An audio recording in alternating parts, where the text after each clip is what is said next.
by the people.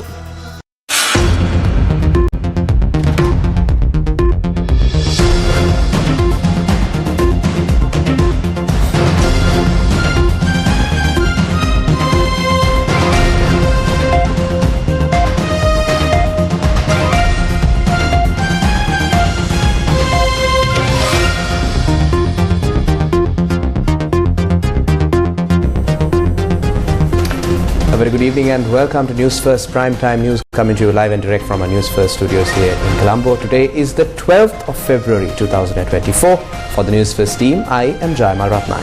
And I am Rochelle Kumodra. Let's start off with a look at our headlines for tonight. India's UPI payment services launched in Sri Lanka and Mauritius. Multiple factions warn of attempts to delay Sri Lankan elections. No other leader can be compared to Ranil. A statement from UNP's Vajra. Multiple amendments to the Online Safety Act. Less than a fortnight since it was passed. Health trade unions to go on strike again tomorrow. More than 60 killed in strikes on Gaza's Rafah.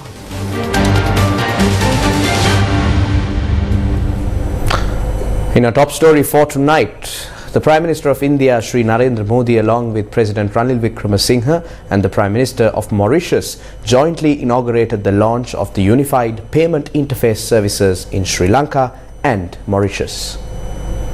In Sri Lanka.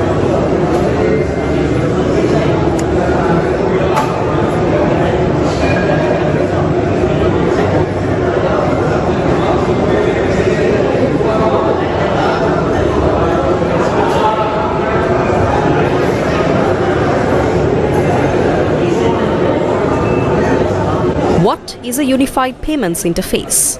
A Unified Payments Interface is a smartphone application that allows users to transfer money between bank accounts. It is a single-window mobile payment system developed by the National Payments Corporation of India.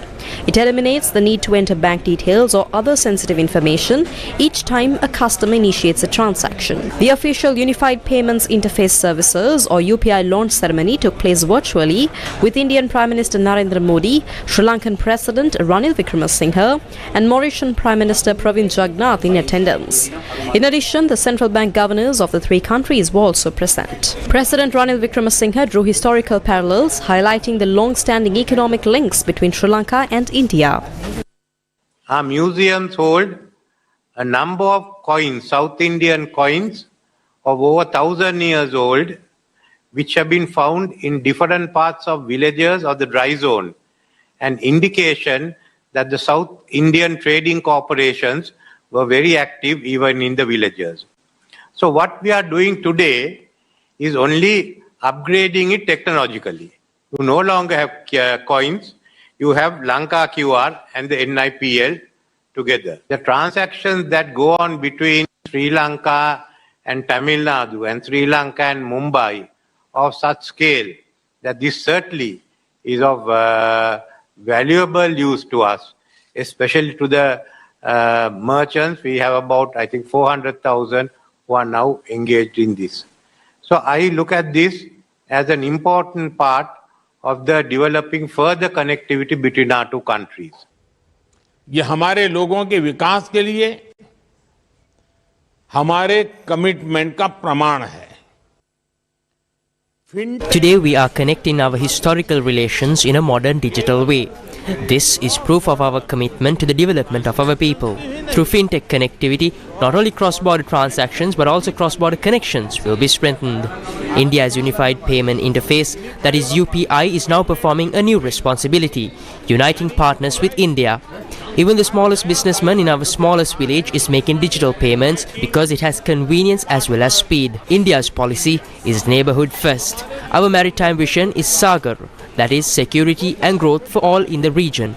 Our goal is peace, security and development in the entire region. India does not see its development in isolation from its neighboring friends.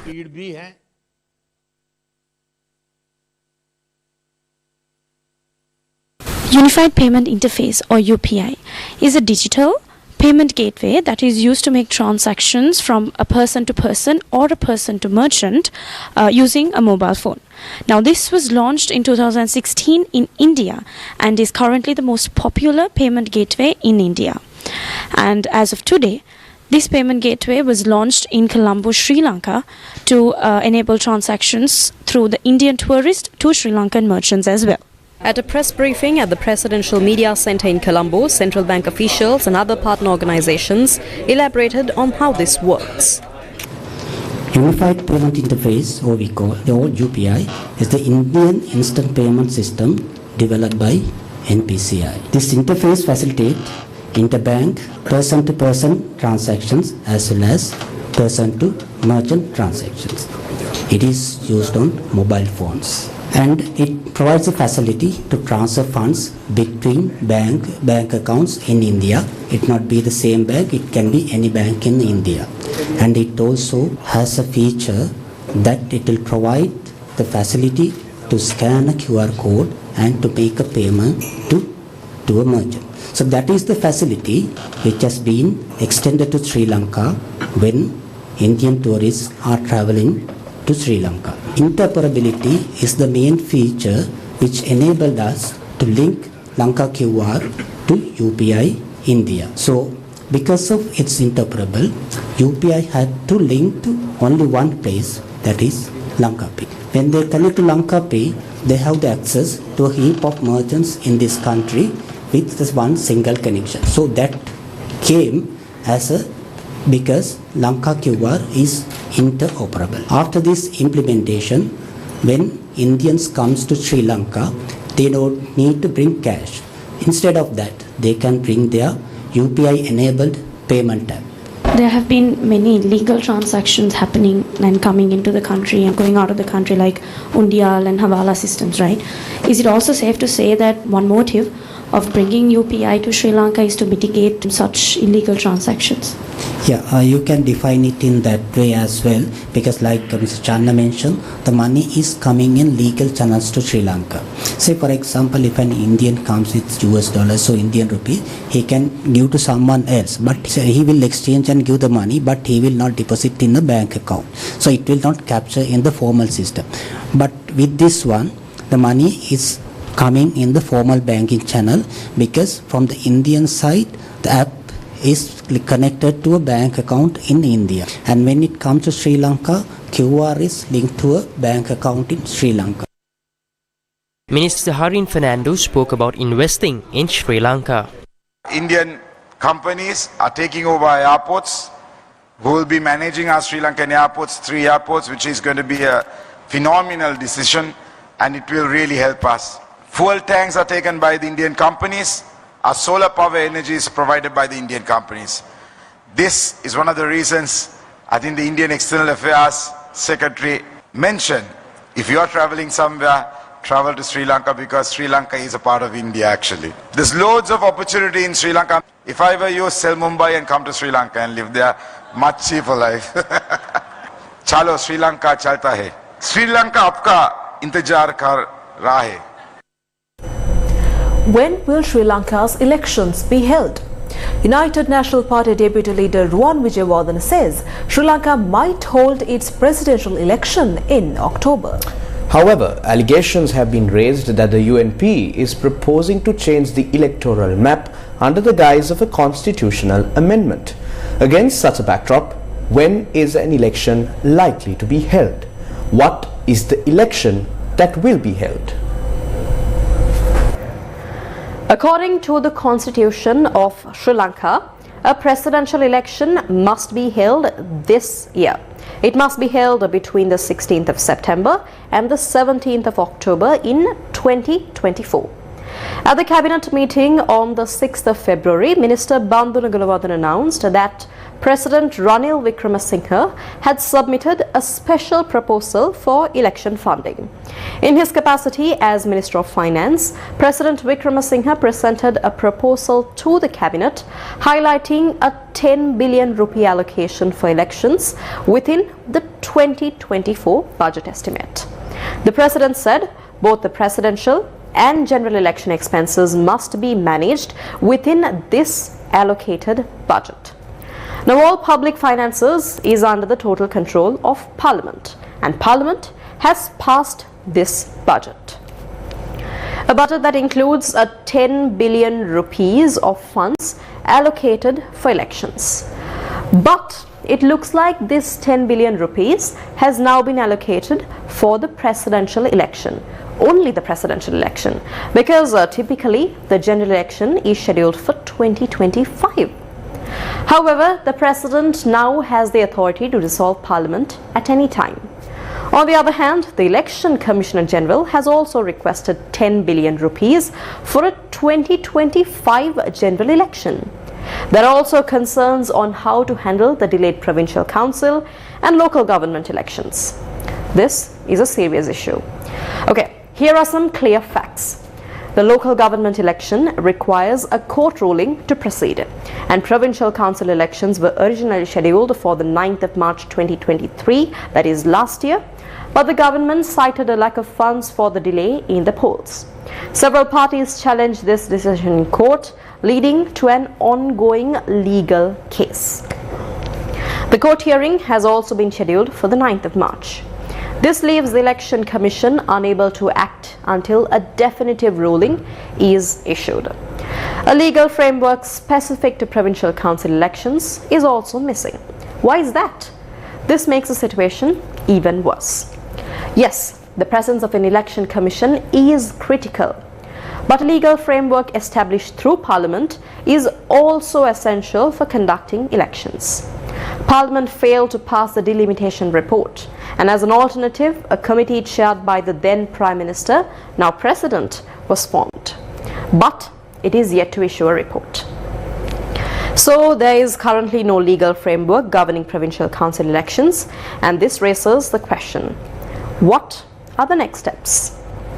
In January 2023, the President appointed an inquiry commission led by former Chief Justice Sirasa to explore the possible changes to the country's electoral system. The commission's scope was later expanded. This is to include an investigation into political party funding and activities. The Election Commission also submitted proposals to the Inquiry Commission for its consideration. The Commission's final report is expected to be presented to the President soon. But there's more business going on. A campaign led by former Speaker Karu Jayasuriya is promoting his proposed constitutional amendment. Over the weekend, the group held awareness campaigns in various parts of the country as well. Last month, Karu Jayasuriya and his team sought the support of multiple factions to abolish the executive presidency. The group continues to engage the public in dialogue about various issues, including the process of constitutional reform. So, what is really happening?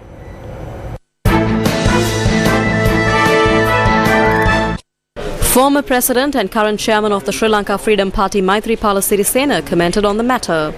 The current president is working expeditiously to introduce a constitutional amendment to abolish the executive presidency. A team headed by Karu Jayasuriya has been appointed for it.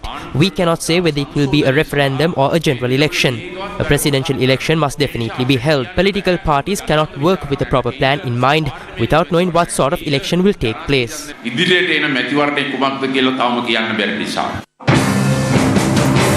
The Sri Lanka Jana Peramuna, which holds a majority in the current government, also bears a vague opinion on the polls. This is an election year.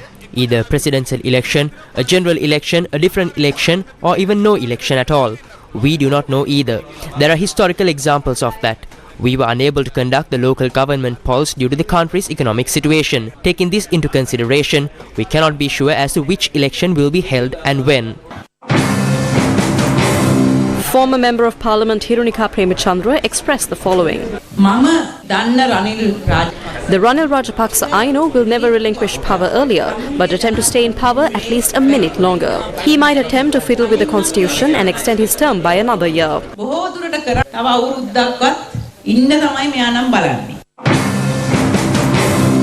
Parliamentarian Vimal Weerawansa elaborated his reading of this.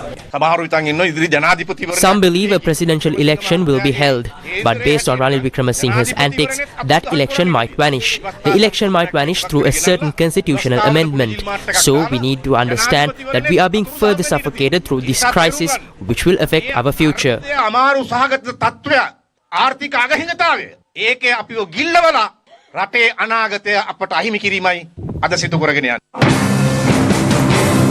The Jana Vyapharaya, translated to the People's Struggle Movement, shared its concerns over possible postponement of the elections. Ranil Wickremesinghe himself named this an election year. He is the same individual who claimed the local government elections will be held and postponed it in the 11th hour due to insufficient funds. The same person can identify new avenues to postpone elections, but we as the people must stand against it. We need to ensure we demand elections. The National People's Power bears the following stance. The presidential election cannot be postponed. That is our stance. According to the constitution, it must be held before the 14th of October. There is no room for either Ranil, the Rajapaksas or even Sajid to collude and trick us. We will either force the presidential election or we will win the election that is held. There are only 7 months left for this change. MP SM Marika of the SJB says his party will not support any form of constitutional amendment. Executive presidency must be abolished, but only after this election. The SJB will not support the postponement of elections or constitutional amendments that will allow Ranil Wickremesinghe or the SLPP to remain in power any longer. NGOs are talking of abolishing the executive presidency. Are they making a single statement or reducing the debt burden? They had 5 years. They had a prime minister and a speaker. A 2/3 majority and a referendum is required to abolish it. We clearly know there is no 2/3. We will not support it. MP Dilan Pereira, who broke away from the SLPP and is now supporting the Samagi Jana alliance through the Freedom People's Congress, had this to say. The proposal is made to abolish executive presidency and that is presented in parliament. We might be unable to oppose it because that must happen. But it must be done with a referendum and 2/3 majority. Those of us in the opposition must join hands at the referendum. We will support the abolition of executive presidency, but before that information must be revealed on when a general election is held.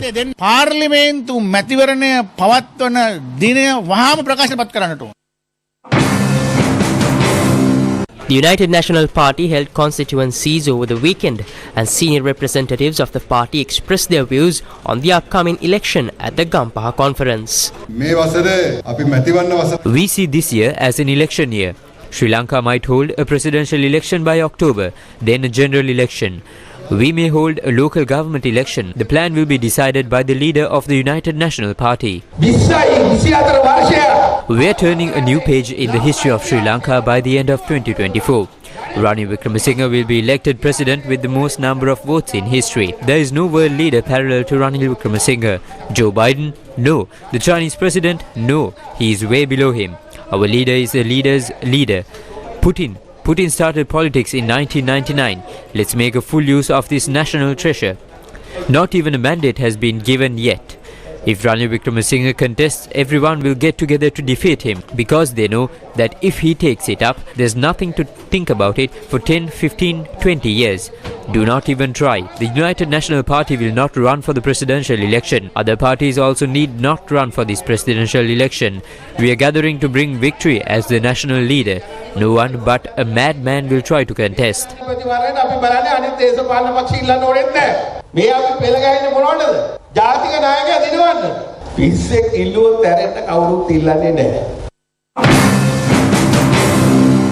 Speaking at the Samagi Jana Balawege Law Association Forum yesterday, opposition leader Sajid Premadasa expressed his firm opposition to any attempt to abolish the executive presidency through methods that raise concerns about voter participation or disenfranchisement.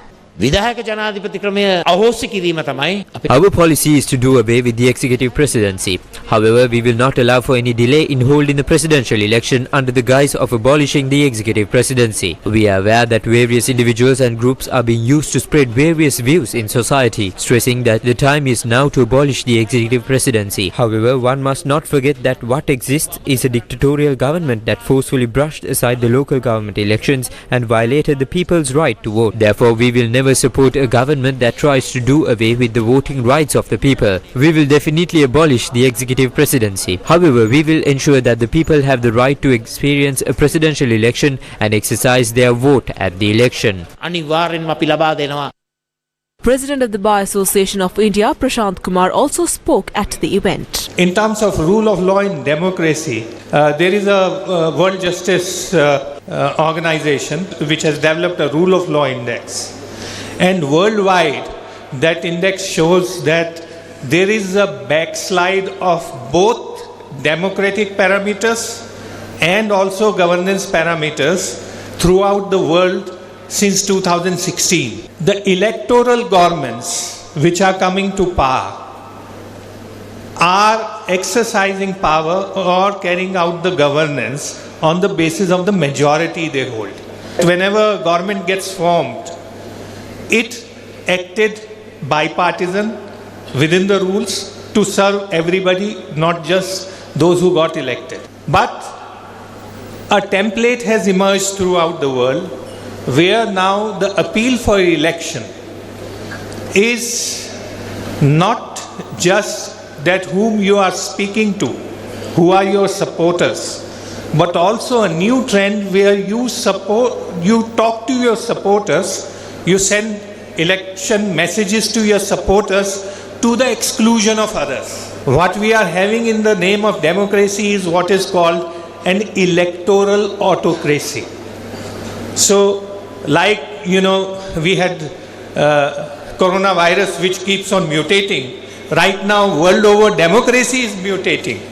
And it is mutating towards not just majoritarian bias, it is moving towards an exclusionist template, which is destructive of everything you believe in the form of democracy, classic form of democracy, and rule of law.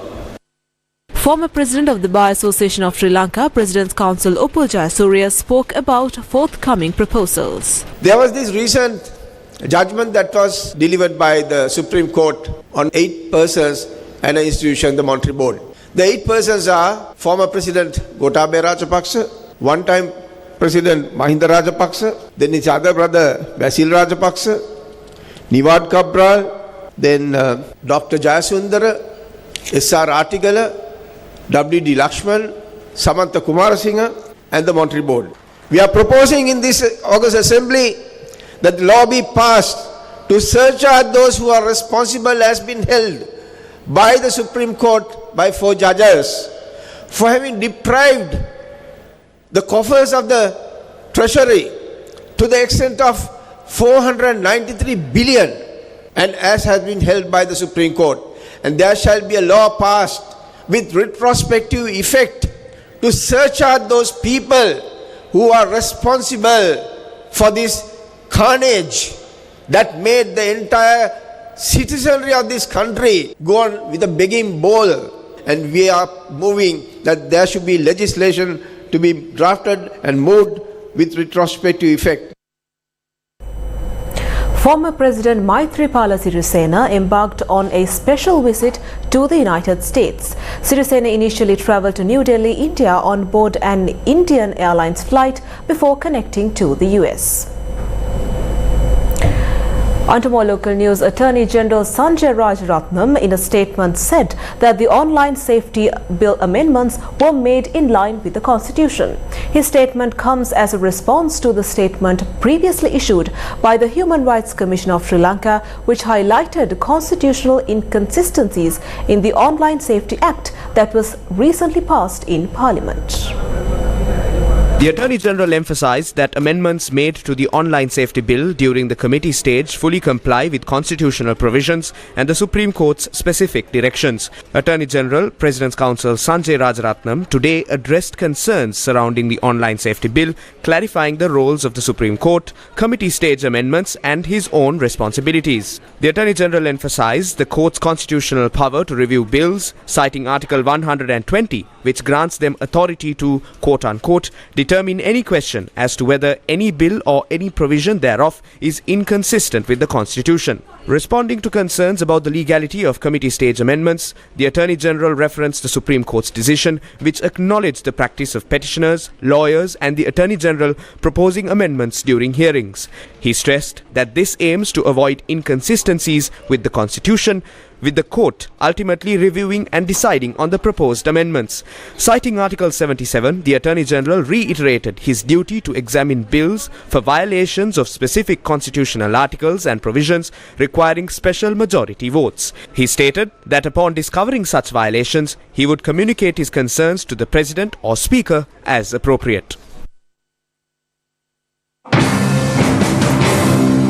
Public Security Minister Tiran Alas announced that proposed amendments to the recently passed Online Safety Act will be submitted to the Cabinet for consideration. This move comes in response to widespread public criticism of the Act's provisions. He added that amendments will be presented either today or at the next Cabinet meeting.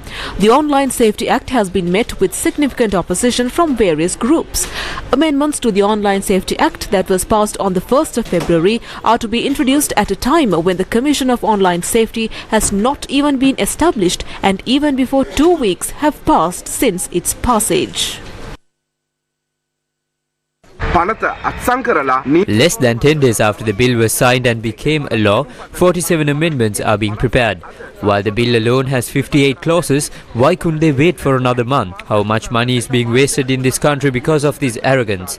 In fact, due to the desire of one or two people, 47 more amendments are being brought to the bill today. They must not stoop so low. Conduct yourselves in a more educated manner. Newsfirst with the people. Activist Jala had filed an application with the Supreme Court challenging the decision given by the Court of Appeal with regard to a UK citizenship of State Minister Jana. The Supreme Court today commenced the examination of the application. The application filed by Jala was taken up in the presence of Justices Gamage Amarasekara, Kumudane Wickramasinghe and Jana De Silva. Attorney at law Hafeel Fariz, appearing for the petitioner, noted that State Minister Jana has no legal Sri Lankan citizenship and that information has come to light that she was staying in Sri Lanka using a residential visa. He also noted that State Minister Jana had concealed the fact of her UK citizenship and obtained a Sri Lankan passport as well. Counsel pointed out that the State Minister had visited Sri Lanka numerous times since 2004 using presidential and visit visa. President's Counsel Shamendra Fernando, appearing for the State Minister, raised objections when the application was taken up. He noted that his objections were based on 3 factors and requested the court to dismiss the application. The application will be taken up for consideration again tomorrow.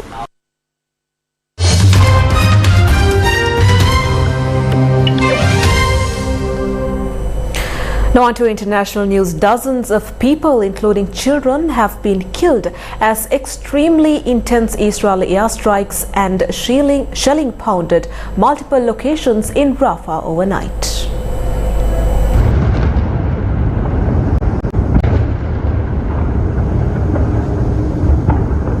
More than 100 people were killed due to Israeli airstrikes as warplanes targeted different areas of the city and helicopters fired machine guns along the border areas. The attacks come against the backdrop where international alarm mounts over Israel's planned ground offensive in the southern Gazan city.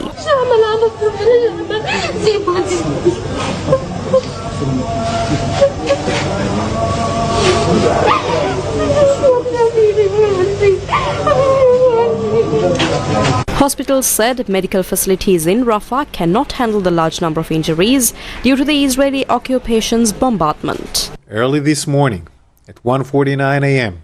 IDF spokesperson Daniel Hagari said the covert operation to secure the hostages began with the airstrikes on Rafah launching a minute later. In a statement, Hamas condemned what it said was a horrific massacre by Israel against civilians in Rafah. More than 1.3 million people, more than half of Gaza's population, is seeking refuge in Rafah, with the majority of people displaced from other parts of the besieged enclave crammed into a sprawling tent city. There are severe shortages of food, water, medicine and shelter, and the city has been described as a pressure cooker of despair by the UN Office for the Coordination of Humanitarian Affairs.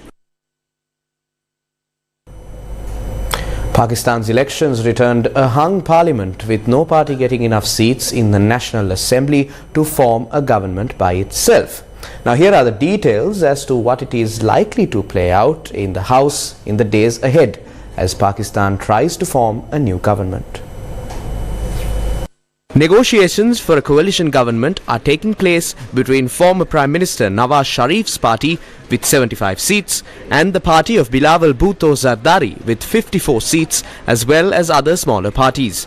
Independent candidates backed by former Prime Minister Imran Khan won the most seats, 93, and they are also jostling for allies to form government. Candidates were vying for 264 seats out of the Assembly's 336 total. There are also 70 reserved seats. By the law, the National Assembly or the lower house of Parliament must be called by the President 3 weeks after the national election. It is usually called earlier. A new Speaker of the House is then elected, and then they call for the election of the Leader of the House or Prime Minister, who must win a simple majority, which is 169 of the 336 seats. There can be multiple candidates for Prime Minister. If no candidate secures a majority in the first round, a second vote is held between the top two candidates.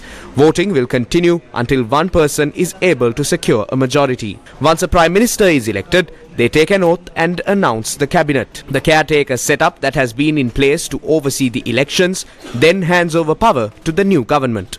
Parties are allocated 70 reserved seats. This completes the National Assembly's total 336 seats.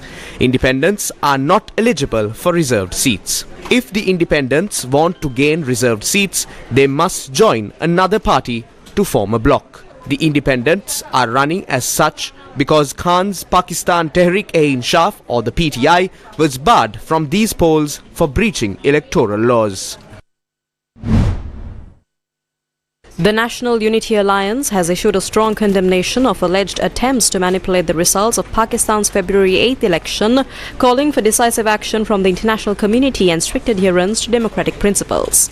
The National Unity Alliance statement highlights grave concern over reports of vote manipulation and attempts to interfere with the democratic process. The organization demands an immediate, impartial and internationally monitored investigation into these allegations, emphasizing the need to expose any wrongdoing and hold those responsible accountable. Now taking a look at more local news, a woman was injured in a shooting incident that occurred this morning at the Migoda Economic Centre. Crime Watch.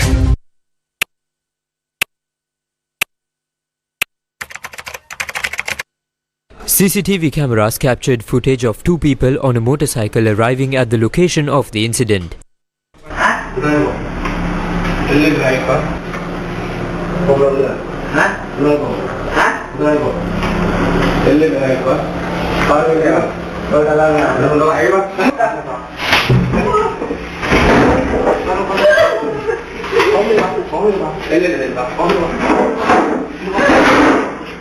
Even though the robbers looted money from one drawer, it had only 45,000 rupees.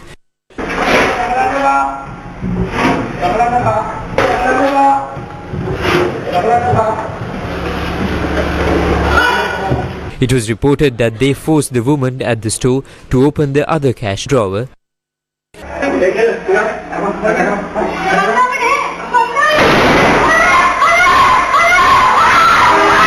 Along the woman's statement, CCTV cameras capture the manner in which one of the robbers opened fire at her. The suspect then fled the scene using the same motorcycle.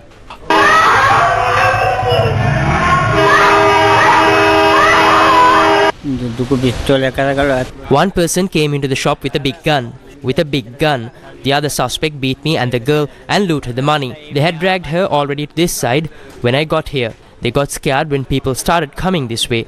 They opened fire. The robbery took place at a wholesale store in Megoda Economic Centre while its employees were checking daily transactions. A 23-year-old female employee working in the store was injured in the shooting. She is currently receiving treatment at the base hospital Homagama. There's only a 10-meter distance from here to the police. There were only 2 people and this economic centre cannot even provide safety to 2 people.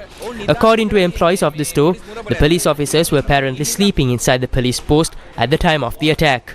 The people here have woken them up and then brought them to the store thereafter. As per the Newsfirst correspondent, the traders of the Megoda Economic Centre suspended their wholesale businesses today, requesting that adequate security be provided. Meanwhile, the police officer who was injured in a shooting in Batepula area in Malwatu Hiripitiya, Gampaha, succumbed to his injuries. Over the past few days, there have been reports of several criminal activities occurring in various locations throughout the island. On Tuesday, a woman was killed in the Polpaha area in Suryawaba. The cause of death is suspected to be a sharp weapon injury. A parked car was recently targeted by 3 individuals who emerged from a van. They reportedly threatened the owner and stole the vehicle. The car was recovered on Wednesday. A police sergeant stationed in Gampaha's Malwatu Hiripitiya area sustained injuries during a shooting incident on Saturday morning. Sadly, he passed away from his wounds last night. 2 suspects have been arrested over the incident. That same night, a 56-year-old man was brutally gunned down in Mahakumbu Kadavala in Putlam. On Saturday night, another person was gunned down in the Galkanda junction in Nigambo. A group forcefully entered a residence in Minuangoda early on Sunday and 1 person died after they were assaulted. 2 other men fled the scene. Take a look at more local news. In a move likely to impact healthcare services across the country, 72 trade unions representing various categories of healthcare workers have announced a strike starting tomorrow morning at 6:30 a.m. This action comes after negotiations at the Ministry of Finance to address their ongoing concerns failed to reach a resolution. The latest development comes on the heels of previous protests by the unions against the government's decision to grant 35,000 rupees allowance exclusively to doctors. Feeling unfairly overlooked, these unions demanded similar raises. Today's dialogue at the Ministry of Finance aimed at finding a solution yielded no concrete results. All the responsible parties, including the Ministry of Finance, Ministry of Health and this committee, held a major discussion this morning regarding the fulfillment of this economic justice, and it was extremely unsuccessful. In particular, the proposal presented by them is not at all fair for the health staff, and it is unimaginable on how they adapt to some of the recommendations. Therefore, as the Alliance of Health Trade Unions, we would like to inform the people of this country that these discussions have failed, and we regret to further inform that we will therefore commence our strike once again. Auditions kicked off today in Mana, offering an opportunity to compete for international recognition with Sri Lanka's global talent showcase, Shakti Crown.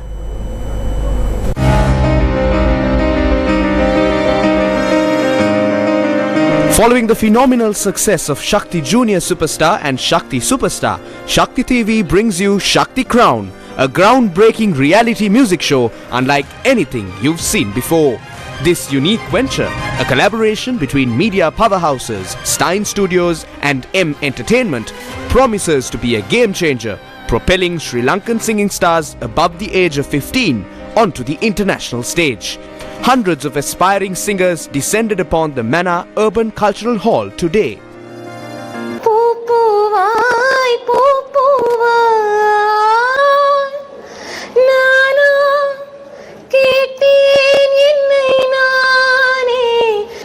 இப்போது என்னோடு வந்தால் என்ன ராகம் பாடும் கேட்டாலே செய்தி சொல்லும் பாட்டு பெண்ணோடு கொஞ்சம் பேசவே வெட்கமா டூரா இதழோடு சோமபானந்தான் சுரந்து விட்டதா டூரா தாயென்ற உன்னை தா. Get ready, Jaffna.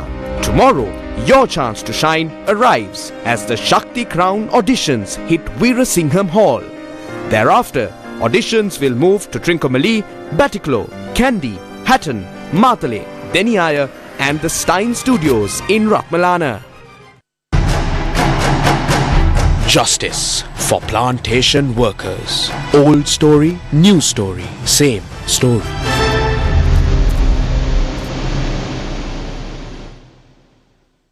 From 1992 to 2017, no less than 18 collective agreements were signed on behalf of the plantation workers.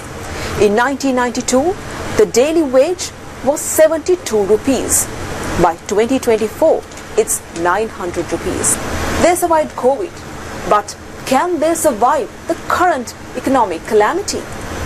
With economic crisis, many industries increased their wages, but the plantation industry did not. Those responsible, union leaders, planters associations, politicians, make many promises. Negotiations are unsuccessful. Always tomorrow, always soon, this month, next year, the president will help, the prime minister will help, but little happens until the threat of union actions loom. For how much longer will the plantation people wait patiently?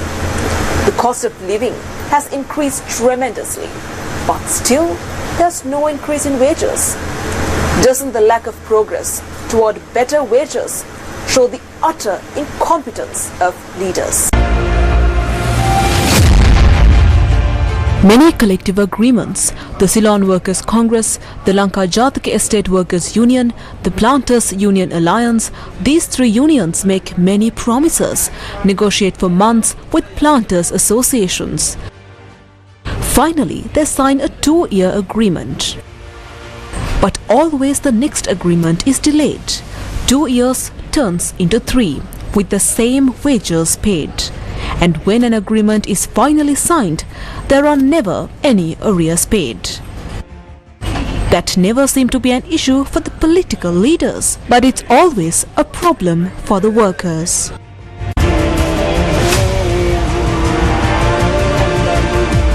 Await episode 3 tomorrow. Justice for plantation workers. Old story, new story, same story.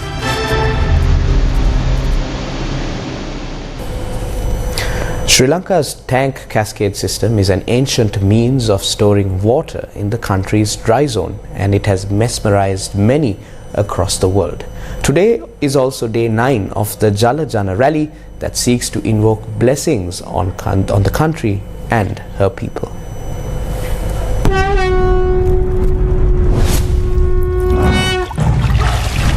Jana rally.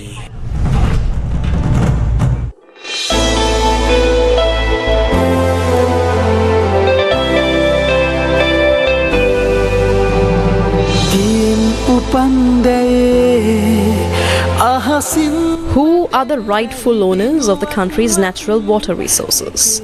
The answer is simple: the people of the land. Water obtained from the Madhuava in Mana were taken to the Madhu church for blessings. The water vessels were then taken to the people.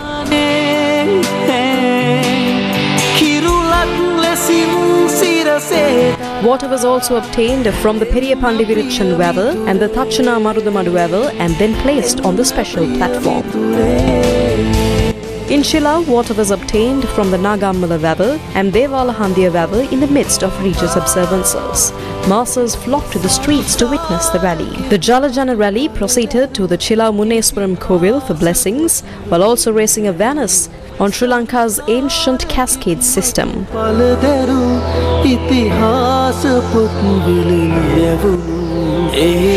The Jala rally will proceed to Kaluthara and Ambalangoda tomorrow.